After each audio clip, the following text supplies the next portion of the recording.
Opportunity. Okay. That's the biggest things I give these kids is opportunity. That's the one thing they don't have.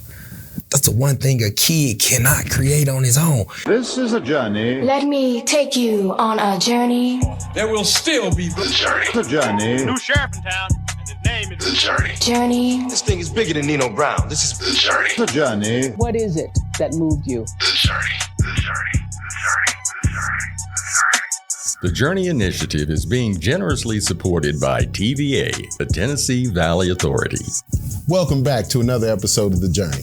I'm your host, Larry Robinson, and today we have a Memphis icon that I know you're going to love. But first, let's get to our quote of the day. Goes a little something like this. Success is to be measured not so much by the position that one has reached in life as by the obstacles which he has overcome while trying to succeed. That comes from the great author and activist, Booker T. Washington. Today we have Melvin Cole, straight out of South Memphis, graduate of Whitehaven, former college football player, entrepreneur, but more importantly, a community change agent. Without further delay, Brother Melvin Cole. How you doing? How are you, sir? Man, I wasn't dreaming, complaining. Thanks for having me on. Yeah, there you go. There you go. Well, listen, man, we're going to jump right in. Tell me a little bit about the community and what you remember where you were raised. I often say it all the time that I grew up seeing things that I felt like I shouldn't have saw at an early age.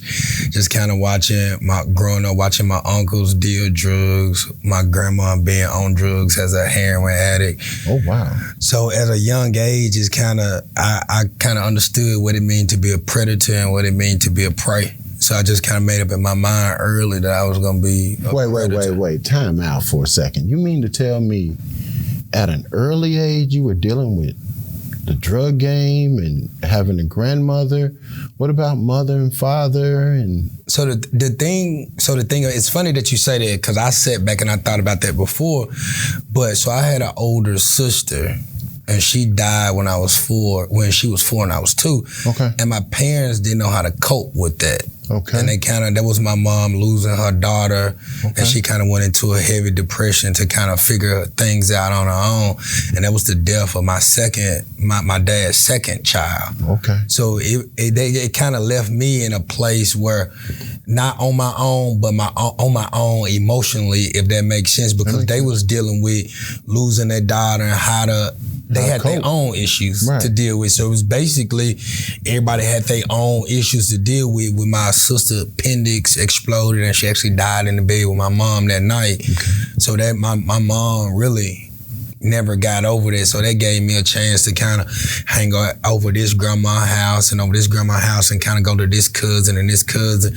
Okay. I mean, you going to Orange Mountain, I mean, you know what that looked like. Let me ask you this. Outside of your parents and obviously your grandmother, and who had the biggest influence on young Melvin? My uncles. Okay. I always wanted to be like my uncles. Okay. I had one uncle on my mom's side. I had 2 uncles on my dad's side. And I got infatuated with the drug game and what they was doing early because it presented power to me versus what I saw my grandma being powerless.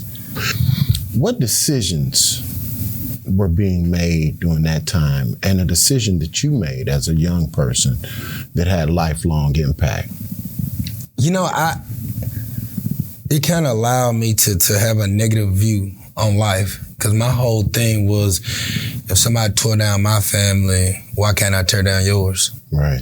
So it was one of those eye for an eye, tooth for a tooth. So it kind of took away the human in you, so to speak, because I always feel like what's good for one is good for the other. When did the sports get involved in your life? So the crazy part about it is I grew up loving sports based off of TV. Okay. Like I never had the opportunity to play Little League, football, anything like that. I just fell in love with watching off TV. And I always said like, hey, I'm either gonna be the best drug dealer in the world or I'm gonna be the best football player that ever put on pads because I wanted to change my environment. Who did you say this to? Myself. Okay. This was all self-talk, that's kind of one of the things I remember. I used to take the old tires in the neighborhood that be on the side of the road. I tied extension cord to them, and I used to run around the neighborhood. And I remember my 7th grade year, I finally got a chance to play football with Coach Jones. And we went out there and we ran, and he looked at me, he said, "Boy, what position you want to play?" Right. And I said, "I just want to play running back and corner like I saw on TV." Right. He said, "Boy, you run like a damn jackrabbit. You got a future." Right. So the next day when I got to school, he said, "You're a stud. You should walk like a stud, talk like a stud, and act like a stud at all times." Okay. That was the first time somebody ever pumped some positive into me, some this is who you are, that pride. And ever since that day, no matter what anybody thought about me, I was a stud in my mind. Right. And I just kind of carried that even after his death. It's just kind of, that's why I've always said I'm a stud, like no matter what anybody thinks. At what point in your life did you know you were going to be okay? That you knew that I can do this thing called life? You know, I don't know, because I just kept fighting. Okay. Yeah, man, it was for me, it was one thing after the next, one thing after the next. And then it was just the fight in me that I didn't want to surrender. Okay. I mean, to anything or anyone.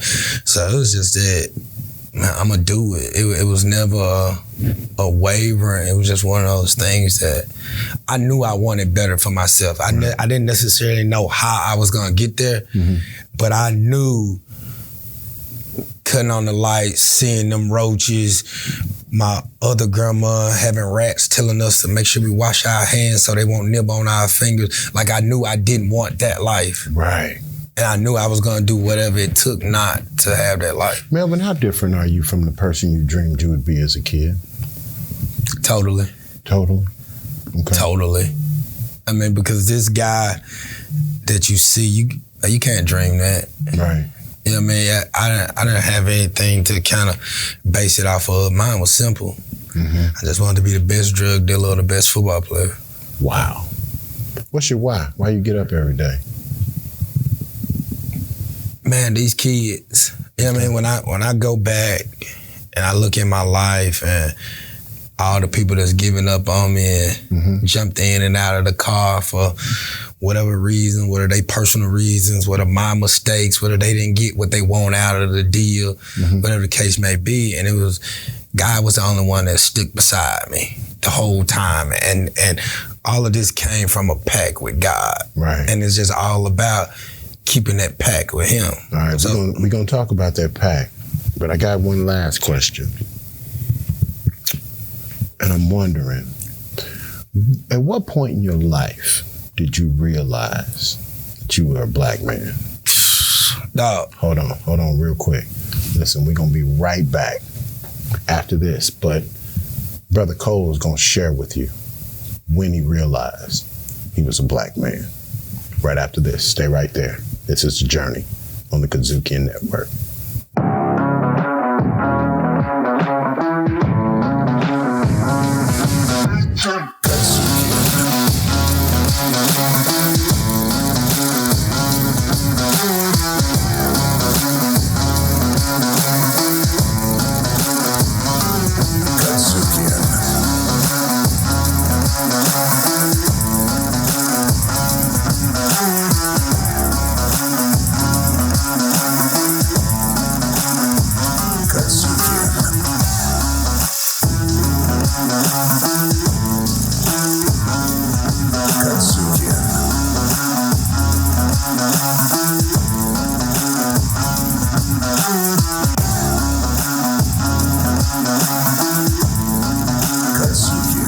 Check out all your Kazukian favorites now.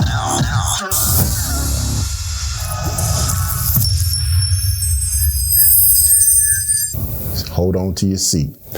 Brother Cole, you were mentioning the fact that there was a point in which you realized you were a black man.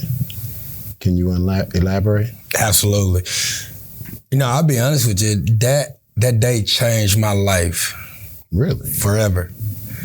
So, like I told you, I had kind of grown a love for football and I was good. And my 10th grade year, I ended up getting kicked out of school, and my coach set it up where I can go to this private school. Okay. And when I got to the private school, I mean, of course, they treated me good. Everything was good. They paid full tuition. I mean, everything was cool. The first year we got to the state championship and we didn't win it. And then the second year, the coach was like, man, just kind of trust me. I know we can do it. I know we can do it. You're the guy. He said, I'm gonna help you every way you can. I'm just trust me. Just believe in me. Just believe in me. So I opted to stay and get it another season. So we did that. I said, Coach, if you give me the ball, I'll win the state championship for you. Okay. I got you. Right. So that's exactly what I did. I gave this man his first state championship in history. He had lost 4 years in a row. Oh, wow. He's never been able to get over the hump. Okay. So we won the state championship. Everything was great. And what school did you go to? Briarcrest. It was Briarcrest. Okay. Yeah. So Hugh Freeze, I gave Hugh Freeze his first state championship ring. And one night, I get invited to this party with these kids. So we go to the party, and this is girl, she want to have sex. So I'm like, shit, all right, cool. You know what I'm saying? We go ahead, we get it in.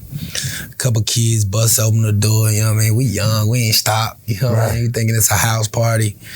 So that Monday we get back to school, you know what I'm saying? I come out the cafeteria, the whole school is clapping. You know what I mean? So I'm like, man, y'all crazy. I still didn't think nothing of it. Right.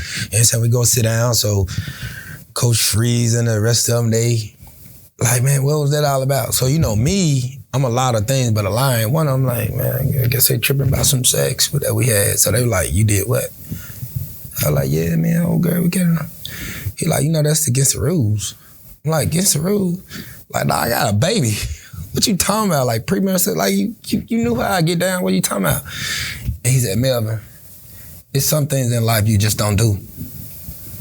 And they kicked me out on my birthday. So I had a... Wait. This is after you won the state championship. This was after I won the state championship, and I was already signed to college. I just needed to graduate. They kicked me out on my birthday, said there's certain things you weren't supposed to do. And I knew exactly what that meant. And I ain't touched a white girl since the day. Wow. Whoa. And I knew, understand right then, no matter what you do, you're still a nigga. And I understood that. I wasn't mad about it. It just gave me the understanding, and it changed my life to never forget that. Never forget it. No matter what type of joy you bring somebody, never forget it. You are who you are to them. Got it. Let's rewind. Let's go all the way back to family life. Heavily influenced by your uncles. Yeah, Uncle Flip to the dad. What did you get from them, and when did you see them and in a place where you could really admire? You were saying that they were in the streets. Yeah, I was early, and it was just that, like my Uncle Flip, it was, man, he came through all the time. He took me to the movies. You know what I'm saying? He'll show up, pick me up in the movie. He have a 12-pack of Budweiser. He's smoking a blunt, but it was cool. Like, he was spending time with me. He was showing me love. I was enjoying it. Right. You know what I mean? It was, that's what I wanted. That's what I need. So I immediately gravitated to it. I mean, because I felt like he got power. Right. You know what I'm saying? Look what he doing. He moving how he want to. He come picking me up. You know what I'm saying? Like, going to the movies with my uncle, that was the highlight of my life. Wow. Like, him coming to play game with me, like that was the highlight. So, cause he had sickle cell, so he wasn't into sports and all of that. He was into the street life. And I wanted every bit of it. And fond memory with your uncle. Like, I'll never forget. So, my uncle had just got out when my grandma passed away. Okay. And we was at the funeral or whatever. And once it was over, I said, hey, come ride with me. Okay. So, you know, I pulled the weed out. I said, man, roll up, whatever you want to roll up. I took him to the trap, and I said, Unc, I ain't little nephew no more. And he looked at me and he said, you doing good, but you still little nephew. Okay. And then from that journey, he saw that I had to hustle by myself. He saw that I was moving, and he just started to turn into my partner, but my mentor at the same time. Right. Going through with it. It was, and then my uncle, he was, man, we used to duct tape keys to his body, and he'd bring them to Ohio for me. You know what I mean? He was my dude. Like, whatever I needed, whatever I didn't understand, man. Of course, I was green to the streets at some time. I never forget, this guy robbed me for $10,000, stole it out of place, and then we ended up beating him real bad. My uncle said, I'll take an ass whooping for $10,000. I said, what do you mean? He said, you think that gonna hurt him? He got $10,000. He said, no, you need to send a message. And it was just things like that he instilled in me that created that killer instinct. The same thing I take to business, the same thing I approach in my everyday life. It was like he kind of shaped me forward. And I mean, it was, to be honest with you, if he hadn't died in prison, we were gonna get out and move to Honduras together. Wow. I was gonna live in the Central America and we were gonna ship cocaine back here. I actually had a deal in place with a guy that I was in prison with, and it was crazy because, so I had met Jesse, he was from Colombia. He had a different charge, importing narcotics. So we started rotating back and forth. And I said, all right, this first deal, we're gonna do 150,000. We're gonna keep it low if it go from here. This is how it's gonna go. And I'll never forget, I called my mom. She said, Melvin John, I got some bad news. I'm like, what's up? She like, your uncle done took a turn for the worse. Because he was battling the sickle cell. I said, no. I said, listen, I'm gonna write a letter tonight and I'm gonna send it there. When you get the letter, take it directly to him and you read it word for word. And I guarantee you, he gonna bounce back. Cause this was my first time to really establish myself as, now I got an international plug. Now it's not my big cousins and the rest of those guys. Now I got the international plug. And just like that, he bounced back. And we was getting ready, and I never forget, God said, call home one more time. I said, what? He said, call home one more time. I called my mom. She said, Melvin John, I got some bad news for you. Your uncle passed this morning. Oh, man. That's essentially what killed the cocaine deal in prison. And it was just that, to be honest with you, I never recovered from that, just because the way I got busted was a day of lack of discipline, and my uncle told me about it, and I never got to make that up. So your memory of your uncle is tied to that side of your life. And obviously, God has had his hand on you for a while. What was the worst memory?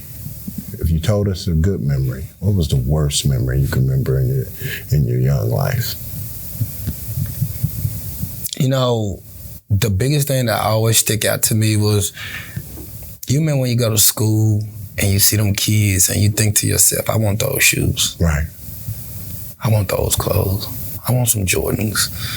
Like, that's how I grew up. Like, that was the worst thing, that wanting. Not having. That not even necessarily not having, the urge for wanting finer things in life. You know what I mean? You sitting there, and as a kid, you don't understand why he wearing them and you not wearing them. And you don't understand, you know what I'm saying? You're not understanding that. And it was one of those things where, like, nah, this can't be it.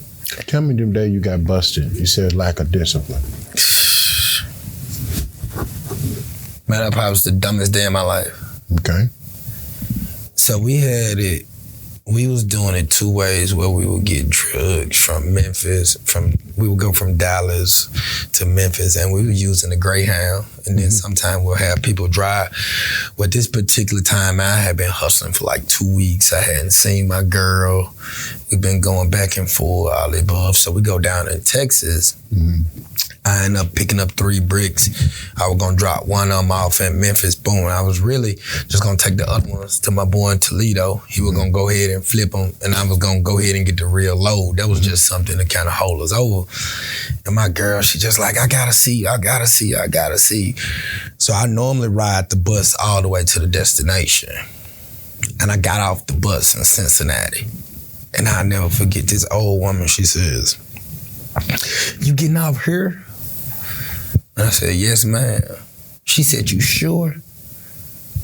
I said, yes, ma'am. There go my girl car right there. So I called my homeboy, I told him, I said, put your cruise control on 65, I'll call you in an hour. That way I thought I was making sure he couldn't set me up. Mm-hmm. So we get to the hotel, me and my girl back in, now she wanna have sex.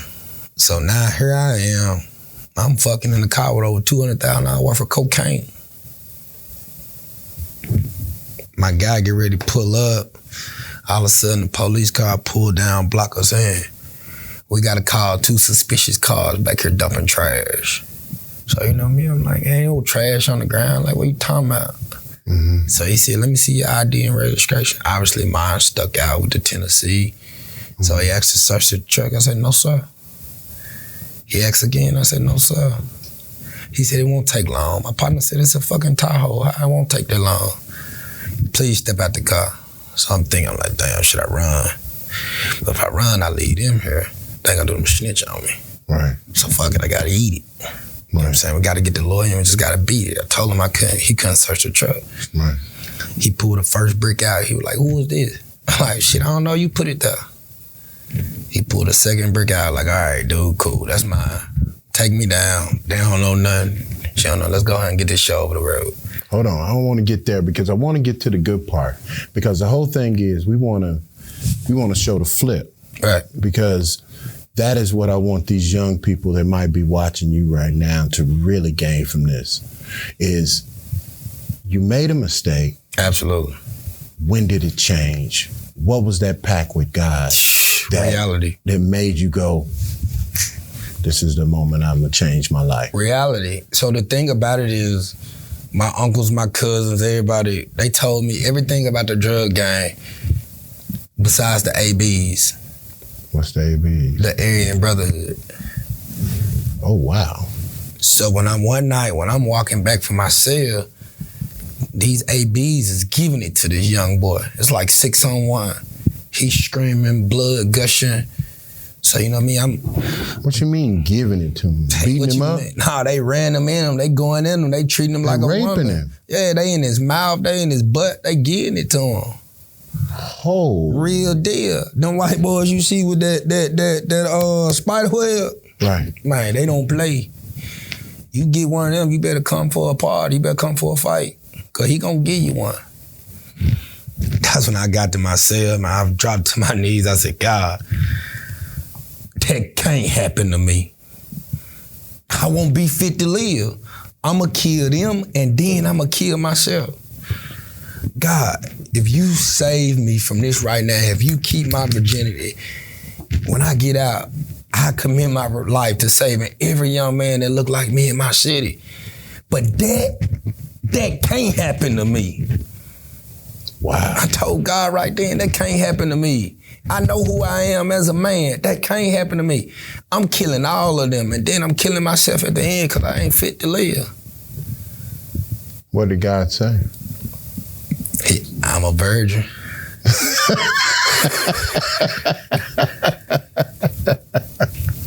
All right. And proud to say it. All right. Yeah, man, he answered me like he's always answered me. Okay. When I got shot in the head, he answered me. When I tore my kidney, he answered me.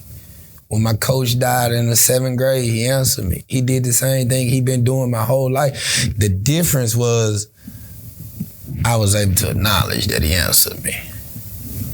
Because I really needed him then.